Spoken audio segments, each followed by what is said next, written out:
Hello guys! Nakapunta na ba kayo sa Manaoag, Pangasinan? Kung paano tayo makakapunta doon? Tara, alamin natin at magko-commute din lang ako. Samahan niyo ako.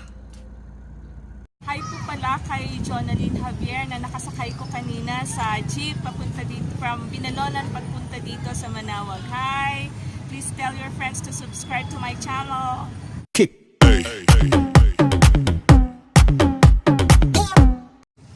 Nandito po ako ngayon sa terminal ng jeep papuntang Manaoag dito po sa bayan ng Binalonan.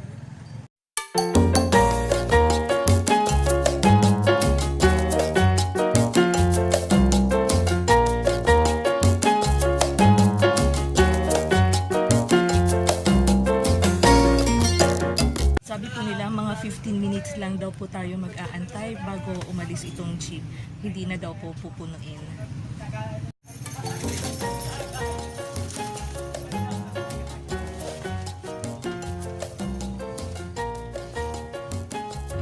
Paalis na po ang jeep. Hindi pa puno pero paalis na. So mga sandali lang po kami nag-aantay. Dito sa crossing ng Binalonan, maraming nag-aantay para sumakay papuntang Manaoag, lalong-lalo na po ngayon. Undas, bakasyon ng mga estudyante galing sa iba't ibang towns. At isa po sa mga estudyante po ay narito galing ng GT, si Nino. Sa crossing ng Binalonan, punuan na po ang jeep. So, siguro hindi na mag-aantay ng matagal, aalis na, dire-diretso na. Yan. So, paalis na po. Ang bayan po, katapos ng Binalonan ay lawak na. Dito po tayo sa kanilang mismong bayan. Ito po ang kanilang munisipyo. Tapos isang bayan na lang po, Manaoag na.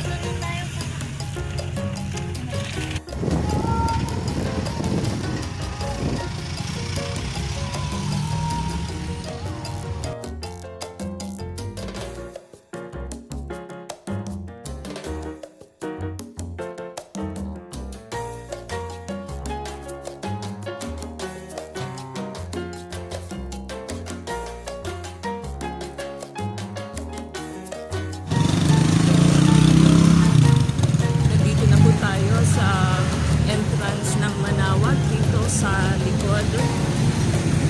Dito po makikita nyo sa may entrada na maraming mga nagpipila. Ayan. Yung central na entrance ng Manaoag. So nandito po tayo sa may bandang likod ng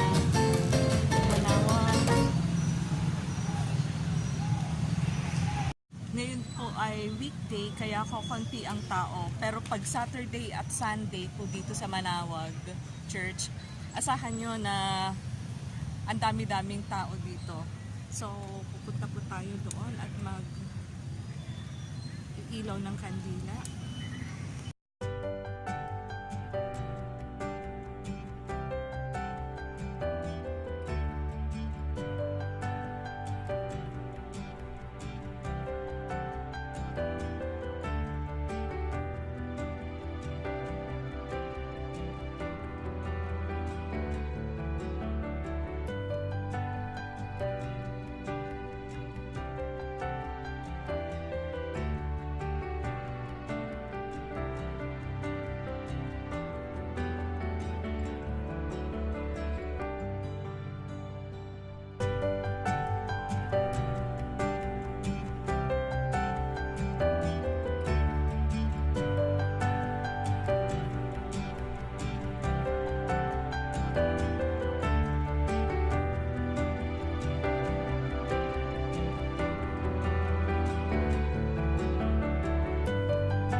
sa may bandang altar, yung entrance sa may bandang altar. So, sandali po muna. Magdadasal muna ako sandali. Tapos ipapakita ko po sa inyo ang loob ng Our Lady of Manaoag Shrine. Oh.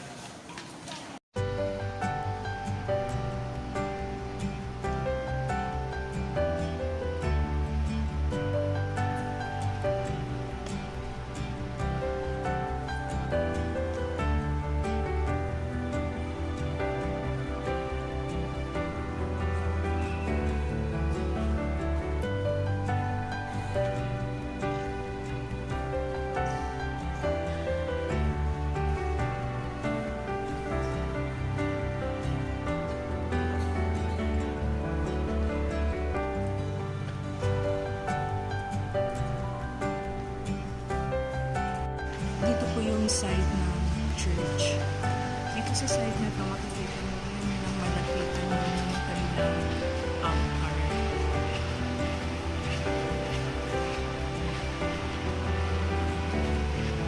Pupunta naman po ako ngayon sa may chapel nila na natatagpuan doon sa kabilang pintuan.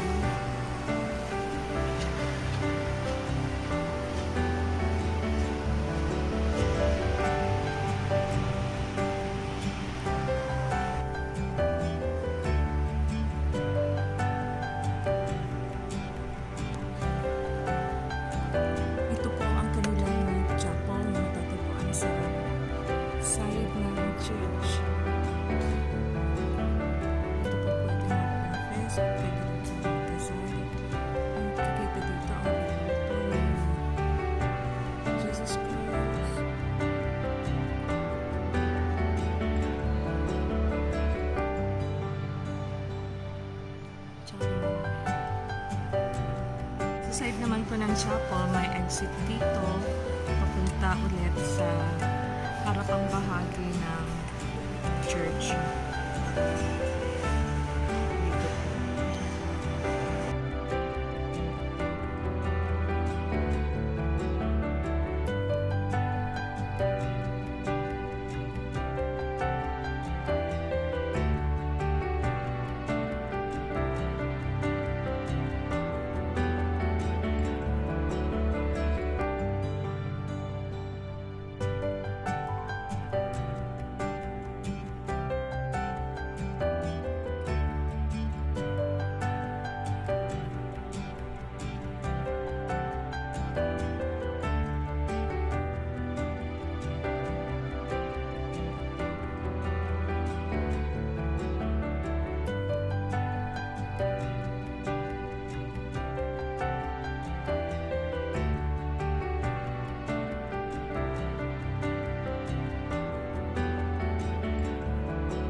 Sa harapan ng simbahan, may mga mabibili rin pong mga religious articles dito. Maraming mga pwesto ang mga nakapaligid.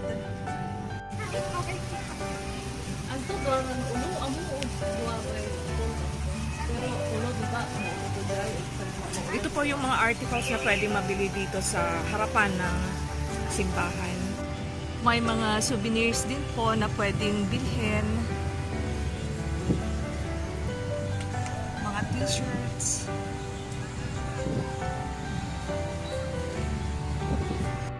Sana po ay nagustuhan nyo itong ginawa kong video ngayon.